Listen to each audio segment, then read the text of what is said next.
Hi കുട്ടീസ്, നമ്മൾ ഇന്നിരിക്കുന്നത് നമ്മുടെ Thrissur medical കോളേജിലാണ്.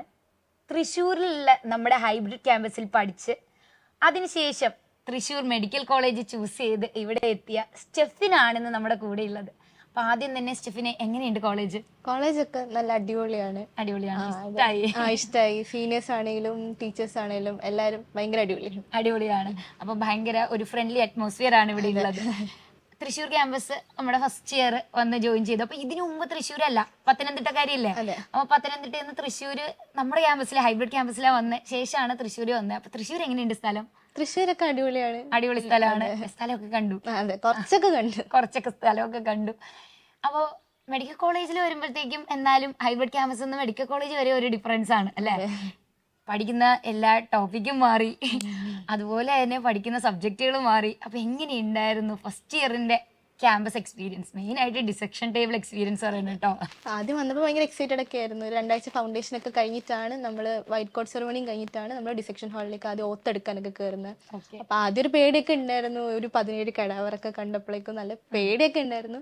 പക്ഷെ ആ ഭയങ്കര അന്നേരം ഒരു ഗൂസ് ബംസ് ഒക്കെ വരും നമ്മൾ ഓത്തെടുക്കുന്ന സമയത്ത്. കാരണം നമ്മൾ അത്രയും ഒരു 2 വർഷം നമ്മൾ ഇത് തന്നെ സ്വപ്നം കണ്ട് ആ സമയത്ത് വിശ്വസിക്കാനൊന്നും പറ്റിയില്ല. ഇപ്പൊ പിന്നെ ഭയങ്കര കംഫർട്ടബിൾ ആയി തുടങ്ങിയിട്ടുണ്ട്. ഇപ്പം ലൈക്ക് സെറ്റ് ആയി, മൈൻഡിൽ സെറ്റ് ആയിട്ടുണ്ട്. ഇനിയിപ്പൊ ഞാൻ ഇത് പഠിച്ച് 5 ഇയേഴ്സ് കംപ്ലീറ്റ് ചെയ്യണം. സൈലം ക്യാമ്പസിലേക്ക് എത്തുന്നത് ശരിക്കും ഒരു റെഫറൻസ് വഴിയാണല്ലേ? ഒരു സാറിനെ അറിയാം, സാറ് പറഞ്ഞ് നമ്മുടെ സൈലം ക്യാമ്പസിലേക്ക് എത്തി. അപ്പൊ ഇതുവരെ പഠിച്ച സിസ്റ്റത്തിൽ നിന്ന് വ്യത്യാസമായിരുന്നു സൈലം ക്യാമ്പസിലെത്തിയ സിസ്റ്റം. അതാണ് ഹൈബ്രിഡ് സിസ്റ്റം. കാരണം നിങ്ങൾ അല്ലെങ്കിൽ എല്ലാ ദിവസവും ക്ലാസ്സിൽ പോവുക, അന്ന് വൈകുന്നേരം വീട്ടിൽ വന്നിരുന്ന് പഠിക്കുക, അടുത്ത ദിവസം പിന്നെയും ക്ലാസ്സിൽ പോവുക, അങ്ങനെ പഠിച്ചിട്ടിരുന്നിട്ട് പെട്ടെന്ന് ഒരു ദിവസം ഓൺലൈൻ ക്ലാസ് കണ്ടു പഠിക്കുക, അടുത്ത ദിവസം വന്നിട്ട് ക്യാമ്പസിൽ ഇരുന്ന് പഠിക്കുക. ഈ ഒരു എക്സ്പീരിയൻസ് എങ്ങനെ ഉണ്ടായിരുന്നു?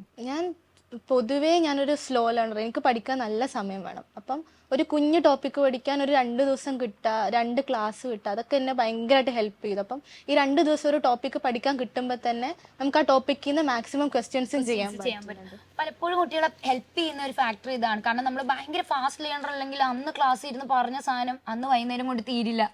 അടുത്ത ദിവസം ക്ലാസ്സിൽ പോകുമ്പോൾ സ്ട്രെസ് ആയിരിക്കും, അതും തീർന്നില്ല. അപ്പൊ ഇങ്ങനെ പെൻഡിങ് ആ ഒരു ഫീലിംഗ് നമുക്ക് ഉണ്ടാവില്ല. ഫ്രം ദ സ്റ്റാർട്ട് നമ്മൾ കുറച്ചുകൂടെ കംഫർട്ടബിൾ ആയിരിക്കും. മറ്റേത് റിവിഷന്റെ സമയത്ത് പഠിച്ചു തീർക്കണമെന്ന് തോന്നുന്ന ഇത് കുറച്ചുകൂടെ ഈസി ആയിട്ട് നമുക്ക് പഠിച്ചു തീർത്ത് പോകാൻ പറ്റുന്ന ഒരു കോൺഫിഡൻസ് കിട്ടി. ബാക്ക്ലോഗ്സ് ഭയങ്കര കുറവായിരിക്കും കമ്പാരിറ്റീവ്ലി ബാക്ക്ലോഗ്സ് കുറവായിരിക്കും. അപ്പൊ ഒറ്റ എക്സാം മോള് സ്കിപ്പ് ചെയ്തിട്ടില്ലല്ലോ. അപ്പൊ എനിക്ക് ചോദിക്കാനുള്ളത്, ഈ എക്സാംസ് എങ്ങനെയാണ് മോളെ നീറ്റ് എക്സാമിന് പ്രിപ്പയർ ചെയ്യാൻ ഹെൽപ്പ് ചെയ്തത്? കാരണം നീറ്റ് എക്സാം എഴുതിയിട്ടുള്ള എല്ലാ മക്കളും പറഞ്ഞിട്ടുണ്ട് നമ്മുടെ സൈലത്തിന്റെ എക്സാം എഴുതിയിട്ട് നീറ്റ് എഴുതിയപ്പോൾ നീറ്റ് കമ്പാരിറ്റീവ്ലി ഈസി ആയിരുന്നു. അങ്ങനെ തോന്നിയിട്ടുണ്ട്? നല്ല എളുപ്പമായിരുന്നു എക്സാം. സൈലത്തിന്റെ എക്സാം എഴുതിയിട്ട് നീറ്റ് എഴുതിയപ്പം ഭയങ്കര എളുപ്പമായിട്ട് എല്ലാ ക്വസ്റ്റ്യനും കണ്ടിട്ടുള്ളായിരുന്നു. അതെ, ഒറ്റ പാറ്റേണും അറിഞ്ഞുകൂടാത്തില്ല. അത് ഭയങ്കര ഒരു കോൺഫിഡൻസ് എടുത്തില്ല എക്സാമിന് പോകുന്നത്. കാരണം നമ്മൾ ഈ സിലബസില് ഇത്രയും അധികം, എനിക്ക് തോന്നുന്നു LMRPs എല്ലാം എഴുതിയിട്ടുണ്ട്, GIVs എല്ലാം എഴുതിയിട്ടുണ്ട് അല്ലെ? ഈ എക്സാംസിന്റെ ഒരു ക്വാളിറ്റി എങ്ങനെയായിരുന്നു?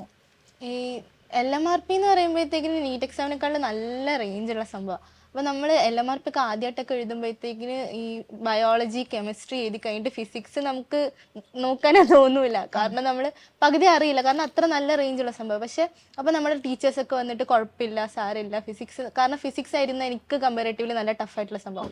അപ്പം ടീച്ചേഴ്സൊക്കെ വന്നിട്ട് കുഴപ്പമില്ല, സാരമില്ല, ഫിസിക്സ് നമുക്ക് ശരിയാക്കാം. അങ്ങനെ പിന്നെ ഞാൻ അത് എക്സാം കഴിഞ്ഞിട്ടാണെങ്കിലും ആ ക്വസ്റ്റ്യൻസ് സോൾവ് ചെയ്യാൻ തുടങ്ങി. അപ്പൊ അങ്ങനത്തെ സംഭവങ്ങളൊക്കെ ചെയ്ത് കഴിഞ്ഞ് നീറ്റ് എക്സാമിന് ഫിസിക്സ് ആണ് അപ്പൊ ഭയങ്കര എളുപ്പമായിട്ട് തോന്നി. അപ്പൊ നമുക്കൊരു കോൺഫിഡൻസ് കിട്ടും, ഇത്രയും വലുത് ചെയ്തിട്ട് ഇത്രയും ചെറുതാണ് എന്നുള്ളൊരു കോൺഫിഡൻസ് കിട്ടും. ഈ പറഞ്ഞതിന്റെ ഇടയ്ക്ക് ഒരു സപ്പോർട്ടിന്റെ കാര്യം, കാരണം എല്ലാപ്പോഴും നീറ്റ് എന്ന് പറയുന്ന എൻട്രൻസ് എക്സാമിന് പ്രിപ്പയർ ചെയ്യുന്ന കുട്ടികൾ ഭയങ്കര സ്ട്രെസ്സിലാന്ന് പറയുന്നത്. സൈഡ് അങ്ങനെ ഒരു സ്ട്രെസ്ഫുൾ എൻവയോൺമെന്റ് ആണോ അത് സ്ട്രെസ് ഫ്രീ ആണോ? എന്തായാലും സ്ട്രെസ് ഫ്രീ ക്യാമ്പസ് ആയിരുന്നു. അതല്ല ടീച്ചേഴ്സ് ആണെങ്കിലും നമ്മൾ ലാസ്റ്റ് ഒക്കെ ആയപ്പോഴേക്കും നമ്മളെ ഹോസ്റ്റലിൽ നമ്മുടെ റൂമിൽ വന്നിട്ട് നമ്മളിങ്ങനെ വിഷമിച്ചൊക്കെ ഇരിക്കുകയാണെങ്കിൽ കുഴപ്പമില്ലടാ, ഒരു എക്സാം അല്ലേ, കുഴപ്പമില്ല. പിന്നെ നമുക്ക് മെന്ററിനെ തന്നിട്ടുണ്ടായിരുന്നു പേഴ്സണലി.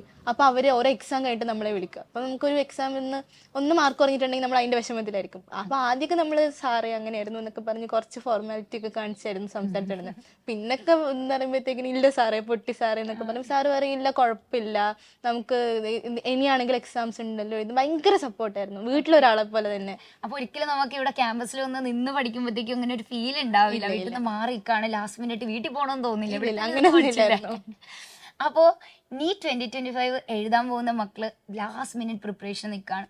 ഈ സമയത്ത് അവർക്ക് ഒരുപാട് കൺഫ്യൂഷൻ ഉണ്ട്. മെയിൻ കൺഫ്യൂഷൻ ഇപ്പോഴാണ് അവർ ഫുൾ ടോപ്പിക് എക്സാം എഴുതി അങ്ങോട്ട് സെറ്റ് ആവുന്ന സമയം. കുറേ നെഗറ്റീവ് വരും, കുറേ മാർക്ക് കുറയും, എക്സാം എഴുതണോ വേണ്ടിയോ എന്ന് തന്നെ കൺഫ്യൂഷനാണ് പലർക്കും. പഠിച്ചുകൊണ്ടിരുന്നാലോ എക്സാം എഴുതണോ? അപ്പോൾ മോക്ക് ഈ നീറ്റ് 2025 പ്രിപ്പയർ ചെയ്യുന്നവർക്ക് എന്താ പറഞ്ഞു കൊടുക്കാണ്? എന്താ പറയാനുള്ളതെന്ന് വെച്ചാൽ എപ്പോഴും ഭയങ്കര കോൺഫിഡൻ്റ് ആയിട്ട് ഇരിക്കുക. നെഗറ്റീവ് മാർക്സ് കൂടും, നമ്മുടെ മാർക്ക് ഭയങ്കര കുറഞ്ഞുകൊണ്ടിരിക്കും. അതൊന്നും കുഴപ്പമില്ല, പാർട്ട് ഓഫ് ദി ഗെയിമാണ്. ഒരിക്കലും തളരാതിരിക്കുക, നന്നായി പഠിച്ച് ഒരുപാട് ക്വസ്റ്റ്യൻസ് ചെയ്യുക. ക്വസ്റ്റ്യൻസ് ചെയ്യുന്നതിലൂടെ നമുക്ക് എന്തായാലും സ്കോർ ഇമ്പ്രൂവ് ചെയ്യാൻ പറ്റും. അങ്ങനെയൊക്കെ ചെയ്യാം. ഓക്കെ, അപ്പോൾ എല്ലാവർക്കും സ്റ്റെഫിൻ കിടിലമായിട്ടുള്ള ഇതിന് റിയലിസ്റ്റിക് ആയിട്ടുള്ള ഒരു ഉപദേശമാണ്. അല്ലാതെ ആദ്യം തൊട്ടേ നിങ്ങൾ സ്കോർ ചെയ്യണം അങ്ങനെയൊന്നുമല്ല. സ്റ്റെഫിൻ പറഞ്ഞത് ഈ സമയത്ത് നമ്മുടെ സ്കോർ കുറയും.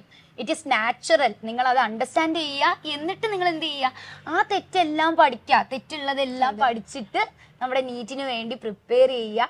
അങ്ങനെയാകുമ്പോൾ സ്ലോലി സ്കോർ റൈസ് ചെയ്യും and you will get to your goal.